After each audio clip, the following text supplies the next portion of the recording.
Bon dia de nou, aquí reprenem primera columna en directe des de les 10:30 del matí. Avui són al nostre plató els representants de l'Assemblea Nacional Catalana a les Terres de l'Ebre, els senyors Ramon Bel i Guillem Margelic. Molt bon dia de nou i benvinguts. Bon dia. Bon dia. En primer lloc, us preguntaré què és l'Assemblea Nacional Catalana i quin és el seu objectiu. Qui m'ho pot explicar? Bé, qualsevol dels dos. L'Assemblea Nacional Catalana, com el seu nom indica, és una assemblea, és a nivell de país, és a nivell nacional, de Catalunya. És una assemblea a les Terres de l'Ebre, naix el dia 17 de desembre, se constitueix el dia 17 de desembre després de moltes reunions. No obstant, des de l'Assemblea Nacional s'està treballant ja des del 2006 i és una assemblea completament transversal per aglutinar gent per sumar-nos per aconseguir l'estat propi i entre tots arribar a un fi comú, que és aconseguir l'estat propi i aconseguir realitzar un referèndum, preguntar al poble què vol i sobre aquest referèndum, sobre aquest resultat, portar-ho a les Corts. Senyor Margelic, deia el senyor Bel que és una assemblea, és una espècie de coordinadora transversal. Això vol dir que no hi ha explícitament un partit al darrere, sinó que hi ha gent de molts partits polítics? Exacte, no hi pot... O sigui, com diu la diferència... Bueno, l'Assemblea Nacional Catalana intenta recollir l'esperit una mica de l'Assemblea de Catalunya, que enguany va fer els 40 anys. A diferència d'aquella assemblea que era representada per partits polítics, ara la representació és a nivell de persones.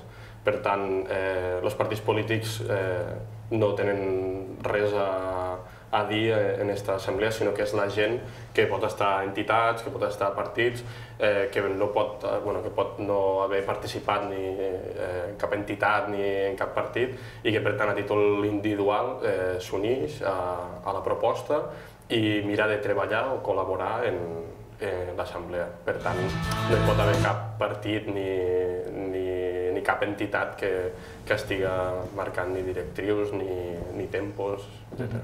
Hem comentat que l'Assemblea es va constituir a Terres de l'Ebre el dia 17 de desembre, que és en un acte que es va fer a Xerta.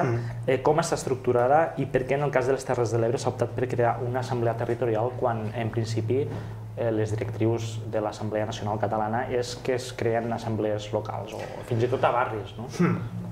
Evidentment, l'Assemblea Nacional Catalana se té que crear a partir de municipis. Hi ha municipis on ja està constituïda l'assemblea local i fins i tot hi ha assemblees dedicades per exemple, a enginyers, a professors, a periodistes, etc. Se poden crear diferents assemblees. Durant les reunions que vam tenir, vam acordar fer primer que tot l'Assemblea Nacional Catalana Terres de l'Ebre, perquè creiem que, a conseqüència que el territori és tan extens, hi ha tants de quilòmetres de distància, per exemple, entre Flix i Alcanar, o fins i tot entre Alcanar i Tivenys, per exemple, vam creure convenient que era millor, i el temps ens dona la raó ara mateix, crear l'Assemblea Nacional Catalana Terres de l'Ebre, on des d'allí podrien començar a penjar les diferents assemblees locals, cosa que, insistixo, s'està ja creant de diferents municipis. Per exemple, ens acabem de comunicar que aquest cap de setmana passat o aquesta setmana passada ja està constituïda, per exemple, la de la Cala, la gent de l'Ametlla ja està constituïda, la d'Amposta està en procés per la propera setmana i moltíssims altres pobles com a assemblees i també com a municipis, que això sí que ho podríem comentar també, que hi ha molts de municipis que ja s'han associat, agregat a l'Assemblea Nacional Catalana, com Amposta, Tortosa, Miravet, ha entrat este cap de setmana, Roquetes, etc. Us volia preguntar, hi ha ajuntaments de Terres de l'Ebre com Tortosa, Amposta, la Ràpita, Alcanar, Deltebre, Arris i Roquetes que ja s'han adherit a l'Associació de Municipis per la Independència. Esperen que més ajuntaments es puguin adherir en els propers dies o setmanes? Gairebé segur, perquè de fet Xerta, que és el lloc on vam fer aquesta primera reunió i el municipi on se van tindre els millors resultats a l'onada de consultes a nivell de Terres de l'Ebre, properament ja ens van dir que ho entrarien al ple i segurament molts altres pobles aniran tirant la iniciativa endavant, pobles que han fet les consultes o pobles que simplement, com Tortosa o Amposta, que el ple municipal ho porta a debat i ho aproven. Com veuen la situació actual de la relació entre l'Estat i Catalunya amb el canvi del govern i l'arribada del PP a la Moncloa? Serà més fàcil o més difícil assolir la independència de Catalunya amb Rajoy com a president d'Espanya? A veure, aquí parlem a títol personal, perquè evidentment quan muntem l'assemblea i qualsevol persona que es vulgui unir és a títol individual, no és a títol de partit. Personalment penso que no ho tindrem ni millor ni pitjor. O sigui, nosaltres partim, o hem de partir, de la decisió, de l'opinió, del vot del poble. El poble ha de votar, és l'objectiu de l'assemblea. L'assemblea té un objectiu marcat, té una ruta de treball feta, amb un únic objectiu, que és fer la pregunta del tema de la independència, i ho hem comentat amb Guillem moltíssimes vegades. O sigui, no és que l'entrada del PP al govern d'Espanya ens ha de dir sí o no. Hi ha unes normes, hi ha unes lleis marcades per la Unió Europea i s'han d'acatar si sempre surt el vot favorable, en aquest cas. Com ho veu a nivell també individual, el senyor Argelic? Bueno, jo crec que és indiferent que hi hagi el govern de Mariano Rajoy que el govern de Zapatero per a mostra aquests últims 7 anys. Resulta que en esta lògica, teòricament, un partit federal o que sigui federalista com el PSOE hauria d'haver apaivagat aquestes inquietuds d'autodeterminació i d'independència, i justament en aquests 7 anys el que ha fet és passar a nivell d'enquestes, segons parlaven fa igual 7 anys d'un 15 o un 20% de persones favorables, ara estem parlant d'un 45%. Per tant, és indiferent. L'Estat sempre ha sigut una mateixa estratègia, és un fil conductor que porta ja més que alguns segles ja bastant marcats, com Germà Bel al seu llibre també explica una mica.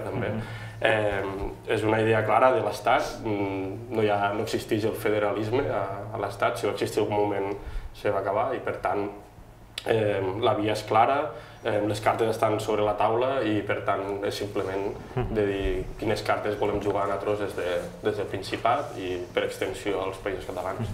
El full de ruta de l'Assemblea Nacional Catalana advertís que la crisi econòmica i financera farà encara més evident la diferència de tracte del govern de l'Estat amb Catalunya en comparació amb altres territoris de l'Estat. De fet, el govern català podríem dir que es troba pràcticament en suspensió de pagaments o en fallida. La solució passa per aconseguir un concert econòmic, un pacte fiscal? Jo parteixo de la base que la solució parteix per la independència. O sigui, parteix per poder-nos nosaltres ja disposar dels nostres recursos propis, de la nostra riquesa, i distribuir-ho dintre del nostre país propi. Este cap de setmana, per exemple, el president de l'Assemblea Nacional Catalana, l'alcalde de Vic, d'Unió Democràtica, Vila de Badal, deia això. O sigui, la nostra idea no és aconseguir un pacte fiscal, és aconseguir la independència i a partir d'aquesta independència, evidentment, distribuir les nostres riqueses, distribuir els nostres diners, que de ben segur que no estaríem en la situació que ens trobem ara. De fet, el senyor Vila de Badal, en aquesta entrevista que és publicada aquest cap de setmana, crec que a l'Europa Press, deia que albira la independència en 2 o 3 anys. Sí. Creu també que està tan propera la independència de Catalunya, la independència política? La veritat és que no tenim cap bola, ni crec que cap bola màgica, ni crec que cap estat hagi tingut, o cap líder o estadista mundial hagi posat al punt de mira tal dia o tal any serà el dia en què se proclamarà la independència del nostre país. Jo crec que mai a la història ha passat. La independència, el treball és anar-ho provant, com deia Ramon. Això és la continuació d'un cicle que va començar el 2006 i pot ser molt abans, però així com a treball de gent en una mateixa constància pot ser començar el 2006. I per tant, jo crec que dir d'aquí 2 anys, d'aquí 3, és una mica agosarat. Si passa, tant de bo, ara el que hem de treballar és per acumular forces. O sigui, s'han d'acumular forces, acumular gent que vulgui treballar, que vulgui col·laborar per la independència de l'Estat, per a crear el nostre propi estat. I com serà demà, el full de ruta, per exemple, de l'Assemblea Nacional és un, i els aconteixements varien molt, el context és totalment canviant, com dèiem abans, ningú es pensava fa 5 anys que podríem estar avui sentats aquí i dir, mira, una altra enquesta del CEO, del CIS o de qui siga, i ens continua marcant això, esta predisposició de la població de Catalunya a la independència. Per tant, tant de bo sigui d'aquí 2 anys o 3, però el que hem de fer és treballar i treballar. Amb la nova llei de consultes, creuen possible la celebració d'un referèndum sobre la independència almenys abans de les eleccions catalanes del 2014? Sí. No? És l'objectiu. Jo retorno al tema d'abans, el que deia el president de l'Assemblea Nacional Catalana, de 2 o 3 anys aconseguir la independència, evidentment és el nostre full de ruta.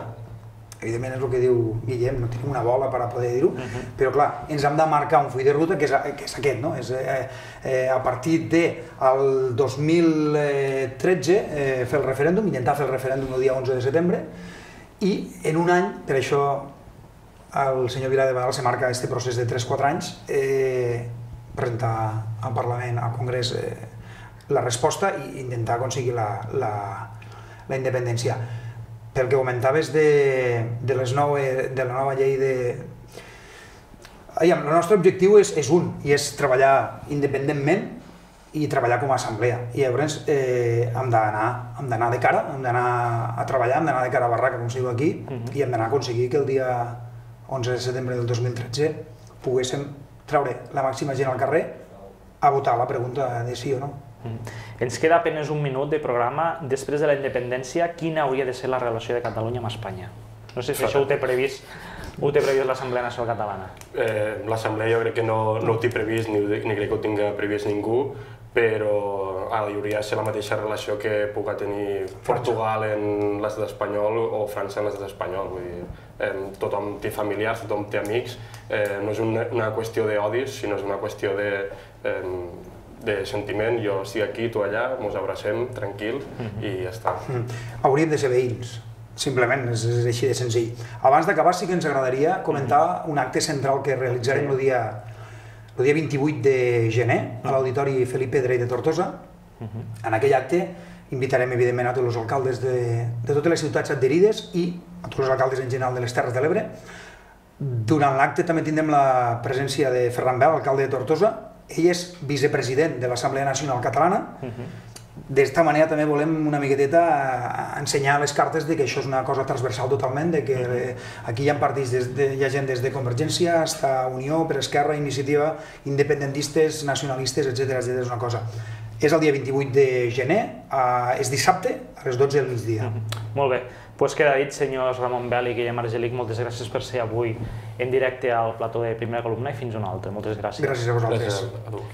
I a tots vostès, moltes gràcies per la seva atenció. Fins aquí el programa d'avui. Tornem demà a les 10:30 en directe per Canal 21 Ebre, per la nostra part. I els desitgem, com sempre, molt bon dia, molta sort i salut.